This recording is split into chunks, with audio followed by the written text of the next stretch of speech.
Hi guys, it's me, Miss Farrah Mills. Welcome back to my channel. So I just have to say straight away, if you can hear that drilling, because someone outside has decided that today is the day they're going to drill when I'm trying to do video. So please excuse that. Anyway, on to today's topic. I thought today we would discuss being trans and passing. I thought I'd bring this back up again because I'd seen a lot of posts on my pictures and videos online and some of my friends of people telling us that we don't pass and that we look like men, so you know, we haven't fooled them, which is ridiculous. The whole point, this is the thing, okay, passing is part of every trans woman's life. It is a very important part of our life, whether we like it or not, and it is actually part of everybody's life because we have all been pre-conditioned to understand about masculine and feminine and traits that are masculine and feminine, the way that a woman should behave and the way a man should behave. It is inbuilt in all of us, and we have all grown up with that way of life ingrained in our heads.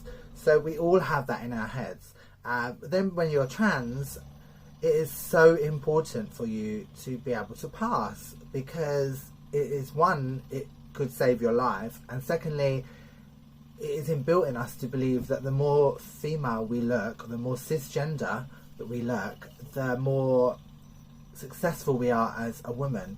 Like it's a competition, which it's not. But it's inbuilt in all of us, it's in all of our heads to believe that this is the way that we should be behaving. And what I've been trying to do my whole life was trying to pass as a cis woman. That was like my biggest goal. I think it's a lot of trans women's goals, to try and be unclockable, as it were, so that no one knows that you're trans. The thing is that someone is always going to know, someone is always going to already know that you're trans, or they're just going to see a characteristic that they class as masculine about you, and they're going to know, whether it be your voice, your height, anything. People can pick apart anything. They could even not know that you're trans by looking at you, but because it's written down somewhere that you're trans, they have that ammunition to say, yeah, well, I knew you were a man. They didn't, but it's because it was written down and they could see it in black and white that you were trans. It's very easy for them to say, well, I already knew that you were trans anyway, you can't fool me, you know, like you're trying to.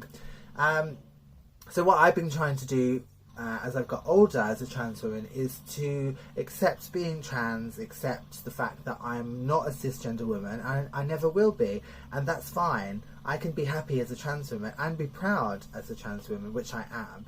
And so therefore I hold my standard of how I look down to how I feel, and that's it now. If I feel happy with how I look, then that is good enough for me. If I feel that I want to change something about myself surgery wise because I'm not happy with it, then I'll do it, but there's no other reason that I would do it. I would never have any surgeries to try and fix something that I felt would get me in trouble as far as people knowing that I was trans. I've had enough of all that kind of stuff now.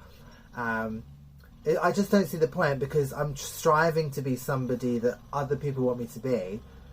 And even if I did have all these things done to make me super passable, as it were, someone's still going to know I'm trans. And it's like you're running away from yourself constantly just to please other people. Now, I completely agree that the idea of passing as a form of safety, that is very real and that is a very valid thing, and all of us want some kind of passability so that we feel safe and so that we can live our lives without fear of being attacked verbally or physically, God forbid. But that's going to be there anyway. But what I'm talking about is you personally.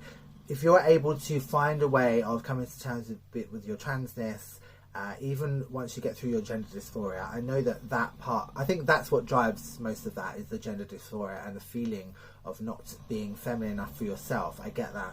But as you get older, that does calm down, and you are able to look at yourself a bit clearer and not kind of under the gaze of other people's views, as it were. And then you can start to appreciate who you are as a person, love yourself as a trans woman, and accept the fact that as long as you pass for yourself, as long as you look good enough for yourself that you are happy with, then that's all that matters. Like, if you want to change something for you, then do it, because that's the only reason you should ever do anything like that, is because it's for you, to make you happy. And all I do now is I make sure that everything that I do, as far as how I look or when I go out, is to make me happy, because I don't need someone else's approval. I don't need someone telling me that they think I look like a man. I don't need any of those things. And if someone does come and say that to me, that's their view. They can say whatever they like, because I don't think that. And I'm not saying that in a deluded way, and I'm not saying that I think that I look like a passable cis woman. I'm not saying it in that way. What I'm saying is that they can say whatever they like, because I'm happy with who I am and how I look, and that's all I care about now. I didn't when I was younger. I spent so many years and a lot of hours being upset and trying to change things so that I could please other people. And when I got older, I realised that none of those things matter. It just matters about how you feel.